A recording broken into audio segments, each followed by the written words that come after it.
London as a spigot from China gushed staggering amounts of money into Western soccer properties in recent years, fueling billions of dollars in sales. A 26-year-old business executive from Britain seemed to have a seat at many deal tables. The executive, Alexander Jarvis, apparently had contacts with some wealthy investors throughout China. He eagerly facilitated meetings for them with sports officials in Britain and beyond. His social media profile captured a globe-trotting life that played out on private jets and intimate meetings with influential businessmen. Some of those businessmen, however, are now wondering what, exactly, Jarvis was bringing to the table. Paul Duffin, the former chairman of the Premier League team Hull City, was tasked with selling the club in 2016. During that sales process, Duffin said he spoke with Jarvis numerous times over several months. Jarvis told him he had connections with several potential investors from China. Duffin said it soon became clear to him that Jarvis had not done a football transaction before, or more likely, any transaction. He said none of Jarvis' Chinese contacts ever materialized. In a series of interviews and emails, Jarvis said his contacts with China and throughout international soccer are well known. But a close look at Jarvis' career indicates all may not be what it seems.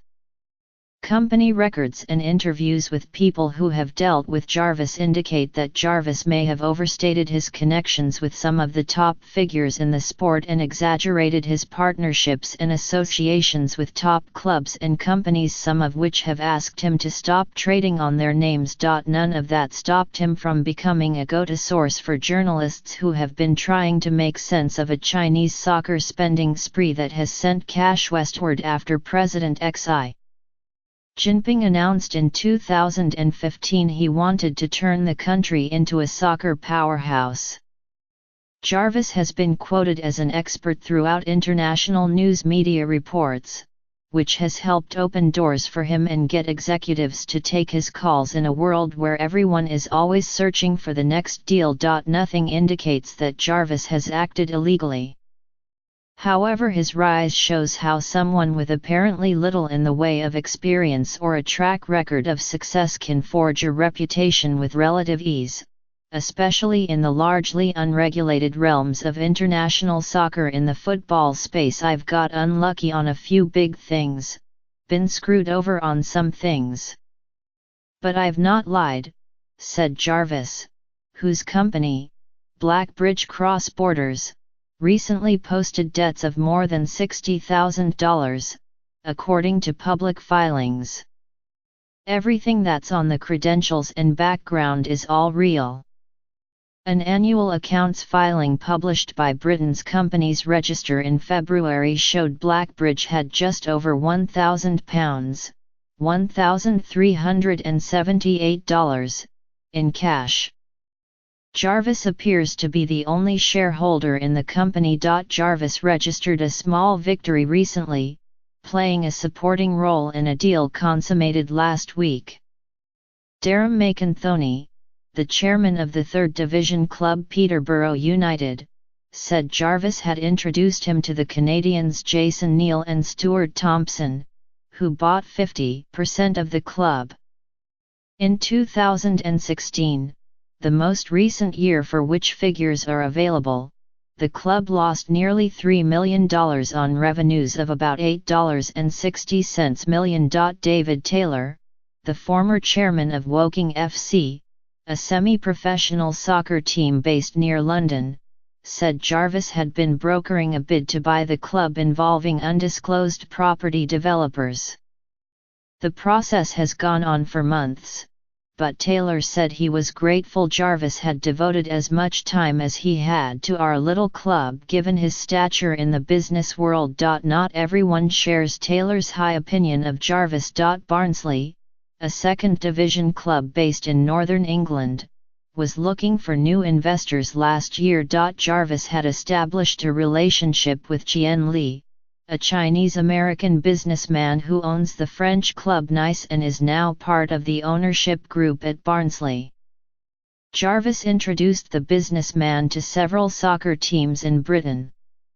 Jarvis said he also acted on behalf of the Barnsley seller Patrick Crine, who was terminally ill at the time and died earlier this year. The relationship grew fractious, and people close to the Crine family accused Jarvis of leaking information about the deal to the news media in order to boost his company's profile. Jarvis denies this, describing Crine as a bitter man who was high on drugs at the time. A lawyer for the Crine family declined to comment. Paul Conway, a former investment banker and Lee's business partner in the Nice and Barnsley investments, said he had cut off all communication with Jarvis. Jarvis's explanation for his unexpected rise involves a chance meeting aboard the iconic ocean liner the Queen Mary II when he was 20 years old. Jarvis said he left school at 16. And before he turned 20 he switched from brokering painting and decorating contracts in his native Liverpool to advising on international real estate and mining deals. Then, according to Jarvis, he met the co-founder of one of the world's largest private equity firms, a billionaire, in the first-class lounge of the famous ocean liner. This person, whose identity he said he preferred not to reveal in case of blowback, took a shine to him and offered the opportunity to travel to China, where he could assist the firm's operations. I was always in the room when they were negotiating contracts over dinners, he said. Jarvis said he learned the trade and made friends with the sons and daughters of China's emerging plutocrats. Then he decided to strike out on his own. He registered Blackbridge on May 23, 2014. According to corporate documents, and soon claimed operations in more than a dozen cities across China and partner firms across the globe, from Moscow to Switzerland to the British Virgin Islands. The company listed an array of individuals with grand titles on its website, including Sir Peter Heape, a former British ambassador to Brazil, who was listed as a special advisor, and Eric Bratberg, billed as senior partner and head of North America. When contacted, Heape said he met Jarvis in 2013. He said Jarvis, whom he described as a charming and ambitious young man, told him he had already made millions by that point and was interested in projects in Brazil.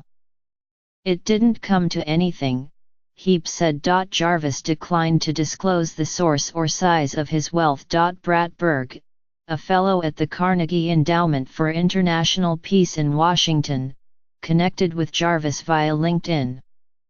He, too, said he never worked for Blackbridge or with Jarvis in any formal capacity. Jarvis said he refers to partners as people he works with on deals rather than people who are shareholders in the business. Blackbridge looks a lot bigger than it is just because of the people I'm working with, he said. Jarvis also posts selfies on social media with top industry figures, including Peter Kenyon, a former chief executive of the Premier League titans Manchester United and Chelsea and one of world soccer's leading executives. In one image from 2016, the men are wearing hard hats on the construction site of Atletico Madrid's new stadium. Kenyon, who now runs a soccer advisory business, said a public relations executive introduced him to Jarvis. Jarvis asked to come see the stadium when Kenyon was doing some work for the soccer team he's in Madrid. He rings up and basically has a look at the new stadium, which was under construction, and it was as innocuous as that, Kenyon said. They have certainly never done business together, he added. Jarvis did arrange a meeting for the American-owned Liverpool FC with the solar energy company Hainergy. Nothing came of it. I got very close to doing several multi-million-pound deals with success fees, Jarvis said. It's a really tough business. An early version of a Blackbridge prospectus included mentions of business relationships with major soccer clubs and financial services firms. Two of those well-known entities have since distanced themselves from Jarvis. In January, the Premier League team Tottenham requested that Jarvis remove a reference in a Blackbridge prospectus to the clubs retaining him as an advisor in 2015 to secure sponsorship and financing opportunities in China. The accounting firm Deloitte also asked him to remove references to it from Blackbridge materials. Still, Jarvis continues to speak as an authority on the business of soccer to the British news media. He has been quoted dozens of times in media ranging from the Financial Times in Britain, to Canada's Globe and Mail, Bloomberg News, and even the Turkish Daily Milliyet. In 2017, he was quoted in an article in the New York Times. As early as 2016, news media profiles and interviews credited Jarvis with successfully concluding soccer transactions and being one of the key middlemen in deals with Chinese interests. Reuters credited Jarvis with brokering deals for investors like Sunning Commerce Group and CITIC Securities, as well as European clubs from Hull City in England to Nice in France. Jarvis said he met the Nice owners after they had bought the club. A deal for Hull that he pursued on behalf of Li, the Chinese-American businessman, never materialized. It is unclear what deals he concluded for Sunning, which in 2016 acquired the Serie A soccer team Inter Milan. Jarvis declined to discuss his business with Sunning. Jarvis often uses his social media accounts to burnish his reputation as a jet-setting dealer. It's going to be a tough but fun week. Deals in play. Not sure in what order to do this. New York, Beijing, HK, or Tampa, headed to airport. Read one recent tweet. Jarvis last September captioned a picture of himself standing in front of the BBC's headquarters with the words, "Looking forward to a morning of interviews." There has been no sign of any such interviews. A BBC staff member who checked visitor logs there did not find Jarvis's name listed. Jarvis now insists he was there for a private meeting. A Twitter update in November reads, 59 meetings in the US over the last 17 days. That's a lot. Sick of follow-up to be done over the next week. Exciting times. More progress made this month in US than the last 6 months in China for Blackbridge. Several new buy-side mandates received. News to follow. In an interview, Jarvis denied misrepresenting his achievements. He acknowledged making Blackbridge and myself look bigger than I currently am. With China's money rush into soccer slowing, Jarvis has turned his attention to the United States. He then said he has 21 deals in the works, including the sale of a Premier League club to an American investor for $700 million.